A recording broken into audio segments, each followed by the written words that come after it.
18 begon Frank Wiebing zijn delicatessenwinkel in het winkelcentrum van Den Bosch. Maar om dat avontuur komt een eind.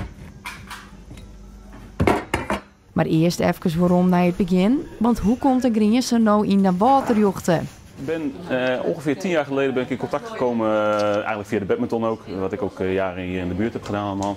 Ben ik in contact gekomen met de kaasgoothandel. Zij zochten iemand om een winkel te runnen. Zo ben ik bij hun gekomen. Het was eigenlijk de bedoeling dat ik voor hun ging werken. Maar dat is even anders gelopen. Nou, succes maar vandaag. Ja, super, dankjewel. Precies. Frank maakte deze kar omdat hij minder plezier uit de winkels helle. Maar zorg waarom op een mooie periode. Wat is het meeste missen aan de winkels? Oh, ja, dat is een goede vraag. Dat is een goede vraag. Ik ben ook nog voorzitter van de topslijtervereniging. Dat ga ik zeker missen. Dat vond ik hartstikke leuk om te doen. Ik ga heel veel klanten ook zeker wel missen. Mijn collega's, ik heb altijd met plezier met mijn collega's gewerkt, dus dat was echt top.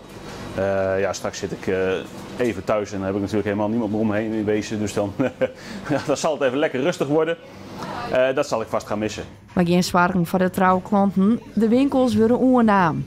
En de nieuwe ondernemers binnen net onbekend voor de meesten die het wel vaker in het winkelcentrum komen. Hielke en Olga Paulusma nemen de winkel over. Olga werkt hier al 3/4 jaar. En Hielke kennen mensen wel van de slager hiernaast. Bij Bouke. Daar blijft hij ook nog werken trouwens. Dus hij gaat het combineren. En daar heb ik alle vertrouwen in. Ik ben heel blij dat zij het gaan overnemen. Het zijn hele leuke mensen, dus dat moet helemaal goed komen.